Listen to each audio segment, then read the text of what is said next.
अस्सलाम वालेकुम फ्रेंड, खुशामदीद है आपको डीजे वीज़ा इन्फो चैनल में। उम्मीद करता हूँ आप सब खैरियत से होंगे, मैं भी खैरियत से हूँ। फ्रेंड्स, हमारी आज की वीडियो इटली के विज़िट वीज़ा के हवाले से है। गुज़िश्ता रोज़ हमने अपनी कम्युनिटी में भी अपने तमाम सब्सक्राइबर से पूछा था कि क्या आपको इटली के विज़िट वीज़ा पर मुकम्मल तफसील चाहिए कि इटली का विज़िट वीज़ा कैसे पाकिस्तान और दूसरे ममालिक से अप्लाई किया जा सकता है। क्योंकि कम्युनिटी में काफ़ी सारे भाइयों ने यस का रिस्पॉन्स दिया है कि जी हाँ, हमें बताया जाए कि कैसे इटली का विज़िट वीज़ा अप्लाई किया जा सकता है अभी के मौजूदा हालात में। इसके अलावा और भी हमारे काफ़ी सारे भाई जो कि पाकिस्तान और इंडिया से ताल्लुक़ रखते हैं, और वो भी हमें कमेंट्स और मैसेजेस करके पूछ रहे थे कि हमें इटली के विज़िट वीज़ा का तरीक़ाकार बताएं, जिसको मद्देनज़र रखते हुए हम आज की इस वीडियो में आपके लिए मुकम्मल तफसील लेकर हाजिर हुए हैं कि अभी के मौजूदा हालात में इटली का विज़िट वीज़ा कैसे हासिल किया जा सकता है।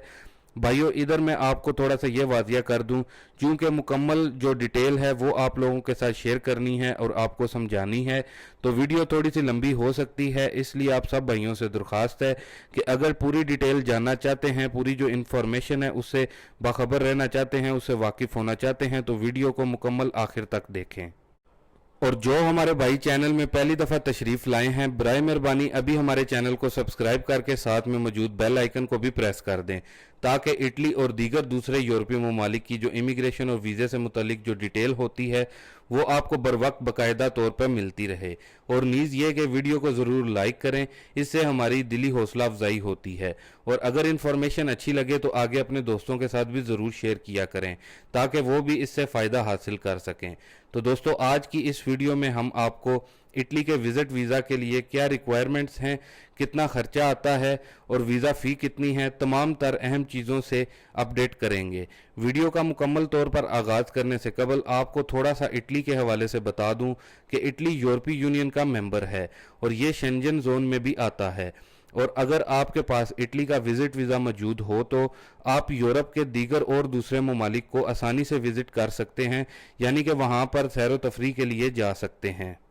और फिर आपको इस बात से भी आगाह कर दूं कि यूरोप में इटली एक ऐसा वाहिद मुल्क है जो गैर कानूनी तारकीन वतन को जल्द डॉक्यूमेंट भी देता है। और जैसा कि आप सब तकरीबन सब भाई जानते ही होंगे कि 1 जून 2020 से इटली ने गैर कानूनी तारकीन वतन के लिए अपनी इमिग्रेशन को खोला हुआ है। जो गैर कानूनी तारकीन वतन इस वक्त इटली के अंदर मौजूद हैं, ये सिर्फ इमिग्रेशन उन लोगों के लिए खोली गई है। इसके अलावा एक और अहम बात आपको बताता चलूं, इटली का जो केस पास करने का रेशो है वो दीगर दूसरे ममालिक की निस्बत ज़्यादा है, यानी कि इटली में 90% चांसेस होते हैं कि आपका केस पास हो जाएगा। तो चलिए दोस्तों, अब मैं आपको बताता हूं कि इटली का विज़िट वीज़ा हासिल करने के लिए क्या करना होता है। तो दोस्तों, इटली के विज़िट वीज़े के लिए तकरीबन हर बंदा अप्लाई कर सकता है, चाहे आप कोई जॉब भी करते हैं, जैसा कि बैंक में जॉब करते हैं, या फिर आपका कोई छोटा मोटा कारोबार है, हर कोई इसमें अप्लाई कर सकता है। लेकिन सबसे पहले मैं इटली विज़िट वीज़ा की जो ज़रूरी रिक्वायरमेंट्स हैं, मैं सबसे पहले आपको उनका बता देता हूं। इटली के वीज़ा के लिए एक अदारा है जो इटली के वीज़े की एप्लीकेशन की वसूली करता है, जिसका नाम VFS ग्लोबल है। इसकी फ़ीस होती है वो 60 यूरो फ़ीस है, और ये वीज़े C टाइप होते हैं, यानी कि शॉर्ट टर्म वीज़ा होता है, जो कि अमूमन 90 दिन से लेकर 30 दिन तक का जारी किया जाता है। तो दोस्तों, आपको अब मैं कुछ मेन चीज़ें बताऊंगा कि अगर आप इटली का विज़िट वीज़ा यानी कि शॉर्ट टर्म वीज़ा हासिल करना चाहते हैं, तो आपके पास सबसे पहले 7 से 8 लाख रुपए की अपनी पर्सनल बैंक स्टेटमेंट मस्ट भी होनी चाहिए। इसके अलावा दोस्तों, अगर तो आप जॉब करते हो, चाहे वो किसी भी किस्म की हो, चाहे आप किसी कंपनी में जॉब करते हो, मल्टीनेशनल कंपनी में काम कर रहे हो, बैंक में काम कर रहे हो, या फिर रजिस्टर्ड किसी दुकान पर काम कर रहे हो। अब मैं थोड़ा सा आपको यहाँ पर यह भी वाजिया कर दूं कि रजिस्टर्ड दुकान से क्या मुराद है। रजिस्टर्ड दुकान से मुराद ये है कि उस दुकान का हुकूमत को टैक्स पे किया जाता हो, हर साल टैक्स पे किया जाता हो, और वो टैक्स करप्ट दुकान ना हो, और उसका एनटीएन नंबर और चैम्बर ऑफ कॉमर्स का जो लेटर होता है वो भी हो, और FBR पेड भी हो, तो वो आपके इटली के वीज़े के लिए कारआमद साबित होगा। इसके अलावा दोस्तों, याद रहे कि जब आपने इटली वीज़े के लिए अप्लाई करना है तो आपकी पर्सनल बैंक स्टेटमेंट और जॉब कंफर्मेशन लेटर जो है वो आपके कंपनी या फिर जिसके पास आप काम करते हो, आपके काम के मालिक आपको देगा, जिस पर वाज़िया तौर पर यह लिखा होता है कि ये बंदा मेरे पास काम करता है और मैं इसको माहाना ये तनख्वाह दे रहा हूँ। इसके अलावा इस लेटर में ये भी मेंशन किया जाता है, ये भी लिखा जाता है कि कब से आप यहाँ पर काम कर रहे हो, कितने अरसे का कॉन्ट्रैक्ट है आपके पास और कितने दिन की हॉलीडेज़ दी जा रही हैं आपको अपनी फर्म या फिर कंपनी की जानिब से। इसके अलावा अगर तो आप सरकारी नौकरी कर रहे हो तो आपके पास एनओसी लेटर होना ज़रूरी है। एनओसी लेटर से मुराद होता है non objection certificate, NOC letter को कहते हैं। यानी कि जहां आप सरकारी नौकरी कर रहे हैं,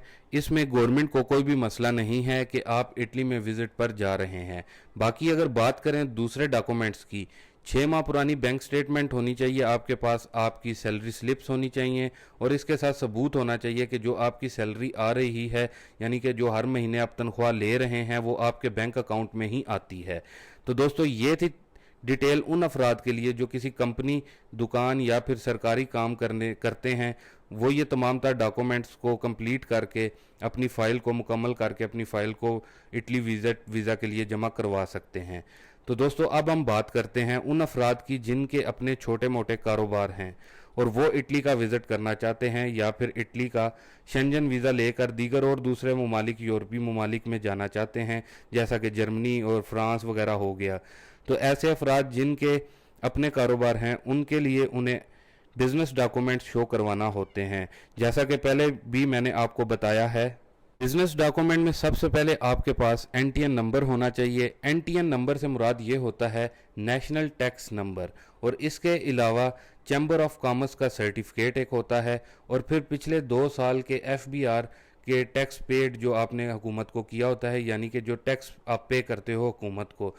हर साल, वो आपका क्लियर होना चाहिए। और आपकी बैंक स्टेटमेंट वो तकरीबन सेम ही है, यानी कि 8 लाख से लेके 7-8 लाख रुपए आपकी होनी चाहिए। और दोस्तों आपको वाजिया करूं कि अगर आपके अपने बिजनेस डॉक्यूमेंट्स हैं, जो आपको इटली का विजिट वीज़ा के चांस 99% बढ़ जाते हैं। इसके अलावा अगर आप शादीशुदा हैं तो आपको टाइज दिखाना पड़ेंगे, यानी कि एफआरसी, जिसको फैमिली रजिस्ट्रेशन सर्टिफिकेट कहते हैं, अपने बच्चों के बर्थ सर्टिफिकेट वगैरह, यानी कि उनके भी तमाम डॉक्यूमेंट्स आपको साथ में लगाने पड़ेंगे। इसके अलावा जब आप इटली के विज़िट वीज़ा के लिए अप्लाई करेंगे, मेरी अपनी पर्सनल राय ये है आप सब के लिए कि वीज़े के लिए 1 से 2 हफ्ते के लिए अप्लाई करें,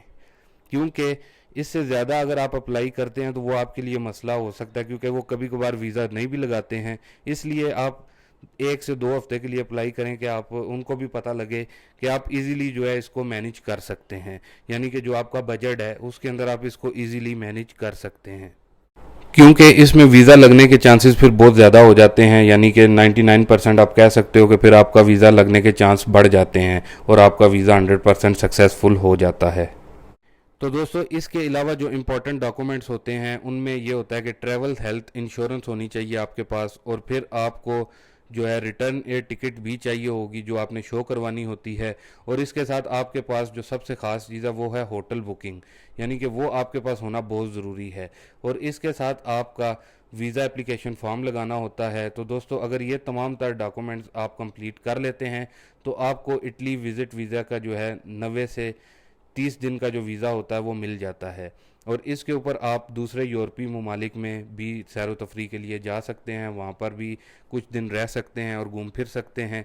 तो दोस्तों अब मैं आपको थोड़ा सा ये भी बता देता हूँ, चूँकि कोविड-19 की वजह से तकरीबन पूरी दुनिया में ही टूरिज़म की सेक्टर में एक बड़ा बुरान रहा है गुज़िश्ता चंद माह में, इसलिए अभी जितनी भी एम्बेसीज हैं उन्होंने अपने मुल्क के वीज़ों की पॉलिसियों में काफ़ी सारी नरमियाँ भी की हुई हैं। और आजकल जो भी ख़ास तौर पर यूरोप के वीज़े के लिए अप्लाई कर रहे हैं उनको वीज़ा मिल रहा है। इसमें चांसेस तकरीबन 100% तो नहीं कह सकते, मगर 99% चांसेस हैं कि आपका वीज़ा सक्सेसफुल हो सकता है। तो दोस्तों जो भी भाई अभी इटली के वीज़े के लिए अप्लाई करेंगे, मेरे अंदाजे के मुताबिक उनको 100% चांसेस हैं कि वो उनको वीज़ा, इटली का विज़िट वीज़ा मिल जाएगा। लेकिन अगर दोस्तों कमाई के लिहाज से देखा जाए तो इटली में इतनी कमाई नहीं है, यानी कि अगर आप किसी के पास कोई ज़राअत का काम कर रहे हो या फिर किसी फैक्ट्री वगैरह में काम कर रहे हो तो आप तकरीबन महीना 600 से लेकर 900 यूरो या 1000 यूरो तक जो है कमा सकते हैं। इसके अलावा अगर बात करें आप इटली में विज़िट वीज़ा पर लीगल चले जाते हैं तो आप वहाँ पर सियासी पनाह भी ले सकते हैं, क्योंकि आजकल इटली में गैर कानूनी तारकीन वतन के लिए इमिग्रेशन खुली हुई है, जो कि 15 अगस्त तक खुली रहेगी। अगर आप भी इससे पहले इटली में चले जाते हैं तो शायद वाली बात है, अगर इटली हुकूमत ने अपनी इमिग्रेशन की पॉलिसियों में नरमी कर दी, यानी कि वो अगर कह देते हैं कि बाहर से भी जो बंदे आ रहे हैं वो भी अप्लाई कर सकते हैं, तो इसमें आप भी इमिग्रेशन का हिस्सा बन सकते हैं। लेकिन मेरे अंदाजे के मुताबिक वैसे इसके चांसेस बहुत ही ज़्यादा कम हैं, यानी इटली इमिग्रेशन इसमें बहुत बाहर से जो बंदे आएंगे, अभी नए आएंगे, उनके लिए हो सकता है कि ना ओपन करे। और इसके अलावा दोस्तों, इटली में एक लंबे अरसे के बाद जो है वो टूरिज़्म के लिए तकरीबन हर मुल्क से फिर से लोगों का रुझान शुरू हो चुका है और लोग इटली में सैर व तफरीह के लिए अब आ भी रहे हैं। बाकी दोस्तों, जो भी है इटली के विज़िट वीज़ा का तरीक़ाकार था, मैंने आप लोगों को तफसील से समझाया है। उम्मीद करता हूँ आप लोगों को भी ये सारा तरीका अच्छे से समझ में आ चुका होगा और मैंने अच्छे से समझाया होगा और आपने वीडियो को पूरा तसल्ली से देखा होगा। लेकिन फिर भी अगर कोई चीज़ आपसे मिस हो गई है, आपने स्किप कर दी है, या आपको किसी चीज़ की समझ नहीं आई है, तो आप बराए मेहरबानी मुझे कमेंट करके या मैसेज करके पूछ सकते हैं मेरे फेसबुक पेज के ऊपर। तो मैं जिस टाइम भी फ्री होऊंगा आप लोगों के सवालों का जवाब देने की लाजमी कोशिश करूंगा। तो दोस्तों, अभी के लिए फिर दें इजाज़त अपने मेज़बान डीजे को। मिलते हैं फिर से एक नई और ताज़ा तरीन अपडेट और न्यूज़ के साथ। तब तक के लिए अल्लाह हाफिज़।